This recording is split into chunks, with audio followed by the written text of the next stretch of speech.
Halo, halo semuanya.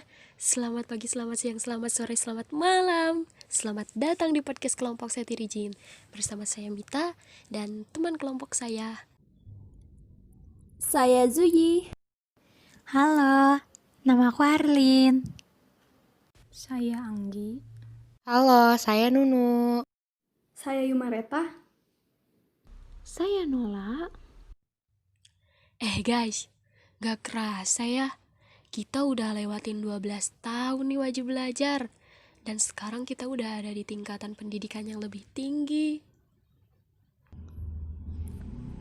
Iya bener banget Mit, kita sekarang udah jadi mahasiswa. Iya bener, setuju banget. Dan kita sendiri kan juga sebagai mahasiswa ya. Nah pastinya kita juga punya tanggung jawab yang lebih kan. Bener banget tuh. Tapi guys, kita tuh sebagai mahasiswa bukan cuma sekedar belajar aja loh. Kita tuh punya peran fungsi. Seperti nih ya, agent of change sebagai generasi perubahan, Iron Stock sebagai generasi penerus, social control sebagai generasi pengontrol, dan terakhir, moral force, gerakan moral, yang dimana tuh kita harus punya moral atau pribadi yang baik biar kita tuh sebagai contoh di lingkungan masyarakat. Tapi jangan lupa juga, kita tuh harus punya konsep pendidikan yang bagus, kayak hard skill sama soft skill. Iya Nu, bener banget. Hard skill bisa kita dapatkan selama kuliah dari semester 1 sampai 8. Dan yang paling penting nih ya, soft skill kita yang kita dapetin dari kegiatan organisasi. Setuju banget, soft skill ini benar-benar penting dalam dunia kerja. Karena kalau soft skill kita aja udah bagus, kita bakal bisa ngasih pengaruh positif ke lingkungan. Dan pastinya gak akan punya musuh. Iya dong guys, karena kan pintar aja gak cukup, tapi kita juga harus punya kepribadian yang bagus. Ya setidaknya nih ya, antara hard skill dan soft skill harus bisa seimbang. Kalau menurut aku ya, untuk soft skill bisa loh kita asah dalam ikut organisasi. Iya Zui, apalagi kan kita ini di Unsika ya. Nah di Unsika sendiri tuh punya banyak banget organisasi yang baik itu internal maupun eksternal. Dan kayaknya sayang banget aja gitu kalau harus kita lewatin kan. Apalagi nih ya, aku kasih tahu nih guys, keuntungannya tuh banyak banget tahu kalau ikut organisasi. Nih ya, contohnya bisa menambah pengetahuan dan wawasan, bisa menimbulkan semangat kerjasama, mengembangkan kemampuan public speaking, melatih jiwa kepemimpinan, terus belajar memanage waktu, terus bisa juga belajar menghargai pendapat orang lain. Dan yang terpenting nih ya, kita bisa memiliki banyak relasi. Seru banget kan? Wah iya banyak banget dong untungnya. Secara nih ya, di Vikes Unsika aja ada 6 organisasi loh. Ya kali kita nggak ikut salah satunya. Nih aku sebutin ya, ada BLM Vikes, BEM Vikes, Himfar, Himagi, Himka, sama Himkor.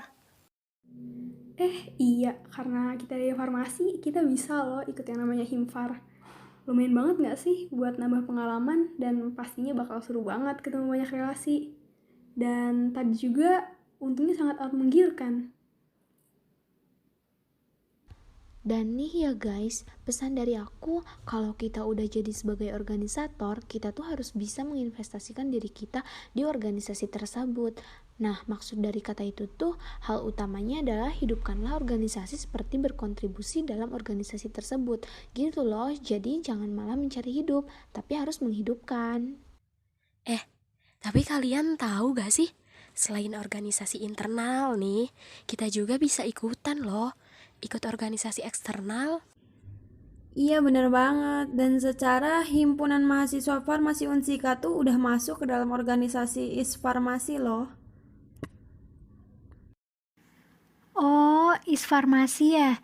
Iya kayaknya aku tahu deh itu. Yang kepanjangannya ini kan Association of Indonesia Pharmaceutical Student Council kan? Atau bisa kita kenal dengan Ikatan Senat Mahasiswa Farmasi Seluruh Indonesia. Nah iya, itu benar banget. itu kan organisasi mahasiswa nasional yang terdiri dari lembaga eksekutif mahasiswa farmasi di seluruh Indonesia loh, dan organisasi intra perguruan tinggi yang berbasis keprofesian dan berorientasi pada keilmuan. Organisasi ini juga udah berdiri sejak 22 Desember 1955 loh guys. Dan organisasi ini tuh bisa banget buat menyatukan opini dan ajang silaturahmi mahasiswa seluruh Indonesia. Apalagi ini satu-satunya organisasi kemahasiswaan yang mempresentasikan farmasi Indonesia. Wah, keren banget ya. Berharap banget deh bisa masuk organisasi itu. Apalagi ISMA Farsi itu ada di 8 wilayah. ISMA Farsi Intim, ISMA Farsi Kalimantan, ISMA Farsi Batar Jatim, ISMA Farsi Joglo Sepur, ISMA Farsi Priangan, ISMA Farsi Jawa ISMA Farsi Sumatera 1, dan yang terakhir tuh ISMA Farsi Sumatera 2. Dan kita itu masuk wilayah ISMA Farsi Priangan guys, karena kita kan dari Jawa Barat. Kita wajib banget sih masuk organisasi ISMA Farsi. Secara keuntungannya aja banyak nih ya, banyak relasi dari seluruh farmasi Indonesia dong. Bisa tahu info perlombaan, ikut study exchange, ikut dalam event internasional, dan pastinya dapat ilmu baru. By the way, buat masuk ISMA Farsi ada syaratnya gak sih? Ada dong guys. Nah, kan Unsika ini udah gabung ya sama organisasi ISMA Farsi sebagai organisasi penunjang, belum tetap karena gabungnya kan masih baru. Syarat untuk jadi pengurus ISMA Farsi itu kita harus ikutan latihan kepemimpinan dulu nih guys. Di antaranya ada LK1. LK1 ini diadain sama organisasi kampusnya, kayak diadainnya sama Himpar gitu. Nah, udah LK1, ada juga LK2. Ini tuh diadainnya di wilayah. Biasanya LK2 ini bisa kita ikutin setelah mengikuti LK1. Setelah LK2 ada juga nih LK3. Nah, LK3 ini diadain di nasional.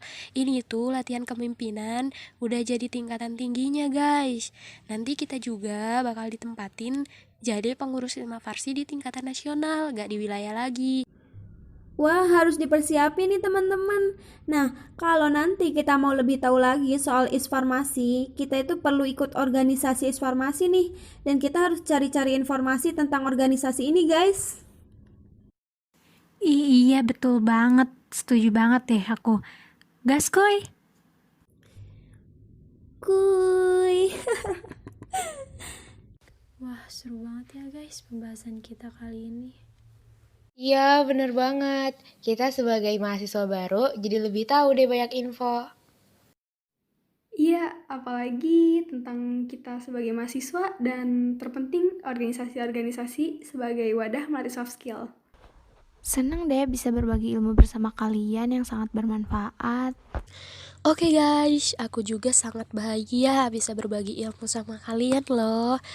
Oke, mungkin cukup sekian podcast dari kelompok Seti Region ya guys. Selamat berjumpa di lain waktu. Mudah-mudahan apa yang tadi kita bicarakan bisa kita buktiin di kehidupan sehari-hari kita sebagai mahasiswa. Amin. Assalamualaikum. Tetap stay home and stay safe. I love you too. More.